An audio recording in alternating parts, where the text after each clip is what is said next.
Hi, we're the Animaniacs. I'm Amber. I'm Aisha. I'm Julie. And I'm Brent. We're going to be interviewing you today. Would you like to introduce yourself? My name's Nancy McLeod. I'm the recreation coordinator at the Avalon Retirement Home. I have been working at the Avalon for 10 years. 7 of those years were part-time, and a full-time management position came up. So I applied internally, went through all the same interviews that anyone would go through externally, and I got the job about 3.5 years ago. Can you provide us with an example of the types of planning you engage in? Well, I do planning in my own position as a recreation coordinator. I plan all the time for programming and stuff monthly. Use any types of techniques to help you with time management? If so, what tools or techniques do you use? Definitely. I use my computer daily. In the evening at 3:30, I go on and I use my my calendar on the computer. When I turn on my calendar in the morning, it pops up exactly what I have to do that day. Do you participate more in long-range planning or short-range planning? Could you provide an example? Well, long-range planning is when I make a schedule hoping a long-range, monthly schedule, 4-week schedule, and that day someone could call in sick, and now it's short-term planning because I have to now find someone for that schedule. Do you tend to follow past experience when making decisions or solving a problem? Why or why not? Definitely. I always use past experiences. If I've made a poor decision, I use that as a learning experience, and hopefully the next decision I make, I'll take some from that, and I'm sure, and make another decision on it. We had, I would say we had a smell in the building, and we had a carbon monoxide monitor that was going off, and I called 911 and I had to make a decision. Do I get 80 residents out of the building, or do I wait for the fire department to come? And we had 2 staff that felt faint, so I just pulled the fire alarm and got everybody out. That's a decision I had to make quickly because I have, all this staff looking at me like, let's go make a decision. So it was a decision I had to make quickly. All right. Why do you believe that decision making is a necessary skill for supervisors? When you work somewhere, no matter what, everybody's looking to for someone to make a decision. So it's necessary. Your decisions might not always be right, but you have to make a decision, and then you have to just live with that decision you make. People are looking for you to make that decision. When solving problems, do you rely on yourself or do you involve others to help you? There's 3 of us on the team, myself, customer service coordinator, and the general manager, and if we're all in, we try to make the decision together. This week it happens that there's nobody in, there's only myself, so all the decisions have to be made by myself this week. Organization's very important in my position because I have to make sure everybody's day is organized before I start my day. I have to organize all the staff before I start my day. What types of organizational tools do you use in your job? Example, job specification, description, charts, manuals, etc. Do you feel that these tools are helpful in any way? We use audits. We do, like I said, I use my computer every day for organization, and I also leave myself little notes just so I remember what to do. I have a question. What tools do you use on your computer? It's a calendar. It's actually, we have our own website, so our own program, like the Avalon program. So what it is when you get in the morning, you just click calendar, and you can put everything for the entire year on your calendar. So when I get in the morning, it pops up. It says just a reminder. It tells me everything that I'm doing that day.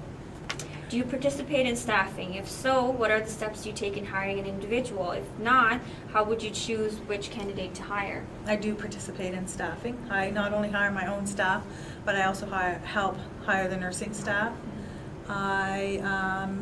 Myself and the wellness manager, we interview the staff call other references, and from there we decide if that's the right staff for the position.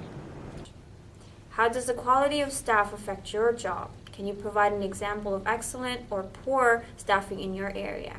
The quality of staff definitely affects my job, because if I'm doing something else, I'm hoping I could be in a meeting. Today I was in a meeting for an hour, and I was out from, we have two sides of the building, I was on the other side of the building, and I expect that that side of the building will run smoothly. So they should be able to run it on their own, the staff. What if they're not able to handle that on their own? Then, pardon me? Are you going back and forth? I would go making back, decisions? I would go back, definitely I'd go back and forth making decisions. Before I leave for a meeting, I always tell the receptionist where I'm going in case she needs me, and then she would call me out of the meeting. So you're always on call? Always, Okay. right. Opportunity for growth and advancement, achievement or accomplishment, recognition for accomplishments, challenging or interesting work, and responsibility for work are all factors of motivation. Which of these factors do you believe is most important and why? They're all important. We have a recognition program, so we recognize, as managers, we recognize our staff. We also, each staff member, if they catch a staff doing something that they think was kind or going out of their way, they will write it down and we'll put it in a little box, and at the end of the month we'll pull one out and that person will be recognized. We have 1 year, 5 year, 10 year, 15-year recognition that we also do. Take them out for dinner, give them pins. So even little thank you notes we send. If we think a staff has done something, we give them thank you notes all the time. How do you motivate employees and yourself to enhance job performance and job satisfaction? Well, for one thing, the thank yous, the great job, but also we also give them a little extra to do. If there's something that I know a staff member is interested in, if let's say she's a PSW but she's interested in doing activities, then I encourage her to try something new. She doesn't always have to do her job. We encourage her to do something, give her something a little more challenging, and that way she feels more satisfied. So do you believe in positive or negative reinforcement, and Positive. why? Definitely positive reinforcement, because negative reinforcement doesn't work. I feel the autocratic supervision is the best way to obtain results for employees. Why or why not? No, I disagree with that. I think that staff should definitely think you're approachable. What forms of communication do you use to communicate with your employees? Well, every day we have, it's called a huddle. It's a 15-minute huddle from 10:30 to 11 every day, and we're all expected to be there. That way, if there's anything that's happened in each department, we tell everybody, so we're all on the same page with everything. Okay, that's good. And what steps would you take before you create a message? Like, say you're just leaving a message for your employees. What steps would you take? Well, we have a communication book, but we're very careful how we word everything, and there's no exclamation marks, big words, underlined, because there's a lot that someone could read into that. And when you're communicating with your employees, do you find some barriers, and what do you do to overcome those barriers? I make sure that when I'm communicating to employees that they do understand. If they don't understand, we make sure there's somebody else. We'll know when we need somebody else in the room, maybe to talk to them. And any steps, I would always say, you would sort of, I would say, do you understand what I mean? Do you want to say it back to me? Sort of like that. Oh, okay. So, Yeah, repeat that.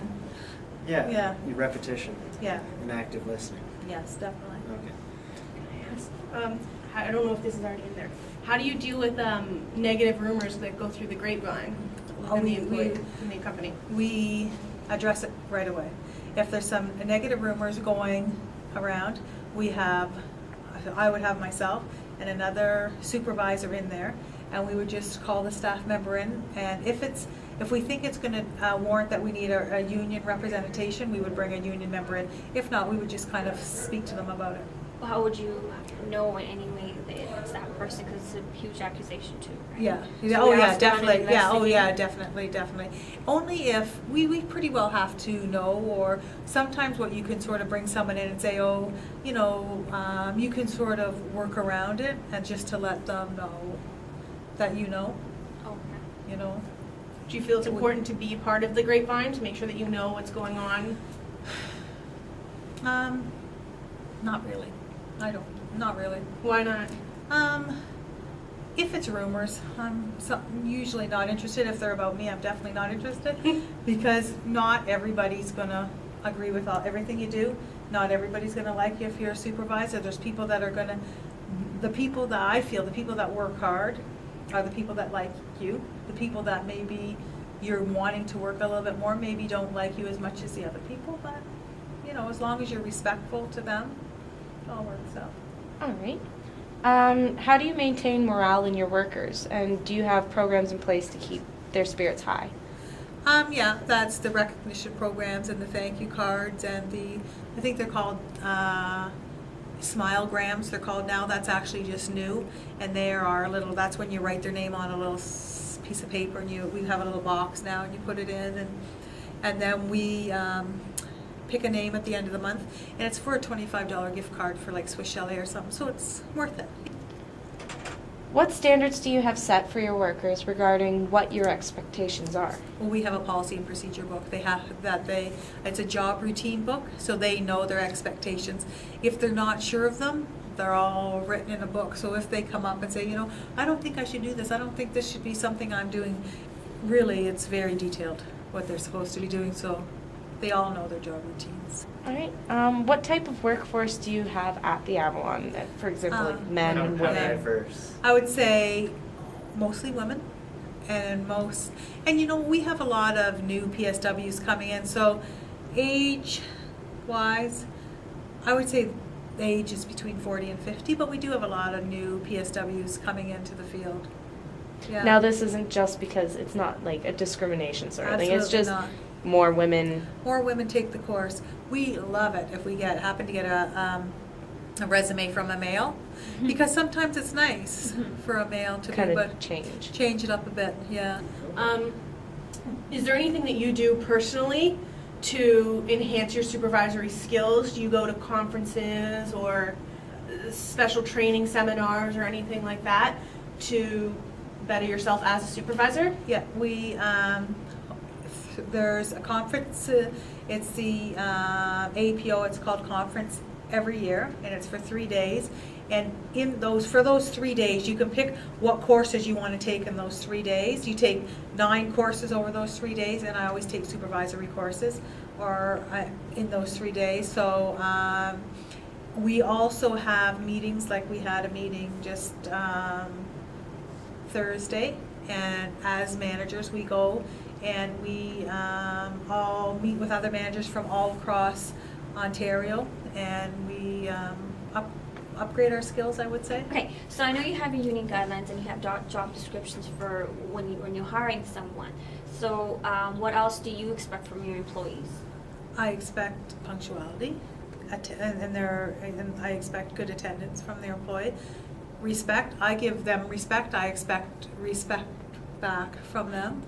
So I guess now, any final thought about being a supervisor within the Avalon, or anything that you would like to add that has not been asked, that you would like to, any wisdom you'd like to impart on us? I think when you're a supervisor, I think that sometimes you don't exactly know what it entails, and sometimes you might go into it thinking, oh, this is a breeze, no problem, and then there's big decisions being made, and sometimes you might make a decision and then you might have a sleepless night over that decision. And so I think just be confident in yourselves and keep up keep up your skills. Well, on behalf of the Animaniacs team, we'd like to thank you for sitting down and talking with us.